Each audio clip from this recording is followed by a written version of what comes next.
Alex out there, and she's so gracious to all her fans. She spends time with her fans, signs the autographs, takes a photo. The crowd went wild in Washington, and Alex Eala had not hit a single competitive ball yet. Practice court 3, not center court, not the stadium, a peripheral court at the Rock Creek Park Tennis Center on a Saturday morning where a 21-year-old ranked 29th in the world was scheduled for a quiet 1-hour hit with American Ashlyn Kruger. By the time she walked off, a line of Filipino fans had wrapped along the fencing. Phones up, flags raised, waiting for a warm-up to become a moment. The Filipino fans for Alexa has become an absolute phenomenon. What that scene turned into by Sunday night is the story the Mubadala DC Open did not see coming. To understand why a practice court in DC looked like a rally, you have to rewind 6 days. 2 up. Alex Eala left Manila on July 19th riding the best stretch of her career, a Birmingham grass title, a Berlin semifinal, and a Wimbledon 4th round that ended in the record books. She flew into Washington carrying a career-high ranking of 29, an original doubles pairing with Venus Williams, and a first-round draw that would drop the same weekend she landed. Then, Saturday, July 25th happened. The tennis establishment booked her like a solid top 30 player. The Filipino community responded like she was headlining Madison Square Garden. She was placed on practice court 3, the kind of court reserved for players tournament directors expect to blend into the schedule. Not a show court slot, not a public marquee moment, just a working hit against an American opponent on a Saturday morning. It was the assignment of an organizer who had not yet done the math on what Alex Eala means to 500,000 Filipinos living within driving distance of Rock Creek Park. That math is now being done in real time. Reports indicate DC Open ticket resale prices have surged. Aggregators have circulated figures showing single-session averages climbing well above the base price of $28, with some listings reportedly settling near $143. The tournament has been described as very scarce, and it hasn't been officially confirmed by Mubadala's front office, but the secondary market does not lie about who is moving units. For a nation that has never produced a WTA singles champion, that shift is not small. That shift is seismic. Start with the timeline itself.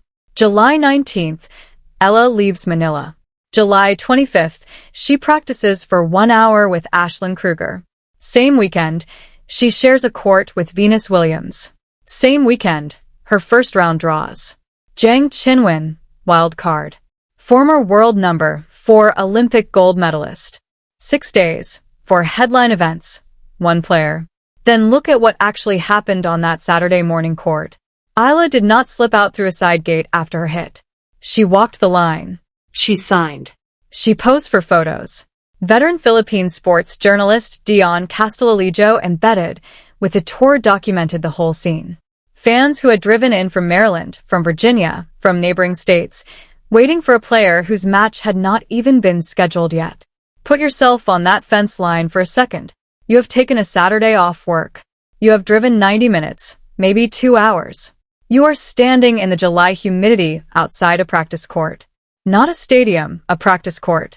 Because a 21-year-old from a country that has never won a WTA singles title is hitting forehands. That is not fandom. That is pilgrimage. And here is the moment that reframes everything.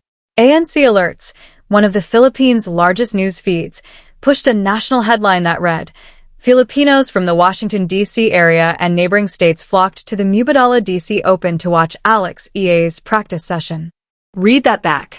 A national news outlet elevated a practice session to headline status. Not a match. Not a title run, a warm-up. That is the pattern nobody outside the Filipino tennis community has fully processed yet. Melbourne in January of 2025. The flags in the stands.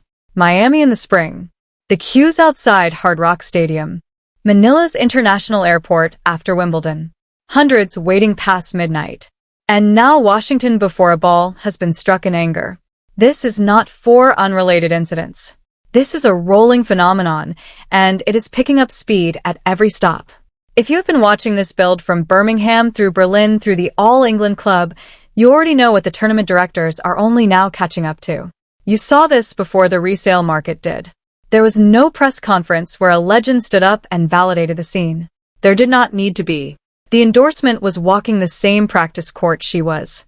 Venus Williams, 7-time major singles champion, 14-time major doubles champion, Olympic gold medalist across 4 games, a player who has shared locker rooms with every generation of women's tennis for the last quarter century. She chose Alex as her doubles partner at the Italian Open earlier this year. She agreed to run it back in Washington. And on July 25th, the Mubadala DC Open's own social team documented the two of them sharing a practice court, the 21-year-old from Manicure and the 40-something living monument of the sport hitting side by side. You cannot buy that cosign with a marketing budget. Venus Williams does not lend her time to players she views as filler. The image itself, Venus on one baseline, Eala on the other, Filipino fans lined up along the fencing outside, is the loudest authority statement this story has. No quote required. The DC ticket surge is not the ceiling of this story. It is the pilot episode because in the next 3 weeks, Eala walks into 2 WTA 1000 events. Toronto, where she already has a first-round bye inked, and Cincinnati right after. Both tournaments are bigger stages, bigger draws, and bigger price points than Washington. If the resale market behaves in Toronto the way it is reportedly behaving in DC, the story stops being about one tournament and starts being about a market discovery. A country of over 100 million people with one of the largest overseas populations on Earth has identified a sport it wants to buy in on. That is not a fan base. That is an economy. And then comes the US Open, New York, New Jersey, the largest Filipino-American population center on the East Coast, dwarfing what mobilized in DC within 48 hours. If the Eala effect scales the way the pattern suggests it will, Flushing Meadows in late August becomes the biggest test the WTA has run in years on whether a single player can pull an entirely new audience into the sport. Southeast Asia has never had this. The WTA has never marketed to it like this. Alex Eala is dragging both onto the same court whether the establishment planned for it or not. Not everything about this weekend went to plan. Eala withdrew from the doubles draw with Venus Williams, a partnership that was supposed to be her second run alongside a legend and a genuine cosign moment on American soil. No public reason has been given. Her team has not disclosed why. What she did next tells the story her press team did not. She showed up to practice court 3 the same weekend. She hit her hour with Kruger. She walked the fence line. She signed every autograph in front of her. The withdrawal cost her matches. It did not cost her the room. Rewind the weekend. Practice court 3 1-hour Ashlyn Kruger on the other baseline. A queue of Filipinos along the fencing. A national news alert calling it flocking. Venus Williams on the adjacent court. And on Monday, July 27th, Zhang Qinwen, Olympic gold medalist, former world number 4, waiting on the other side of the net for the first competitive point of Alex's Washington week.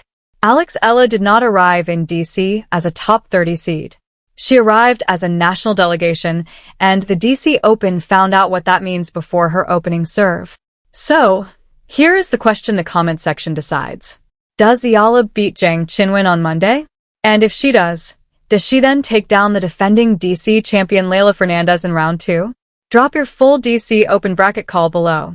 Names, scores, sets. Commit to it.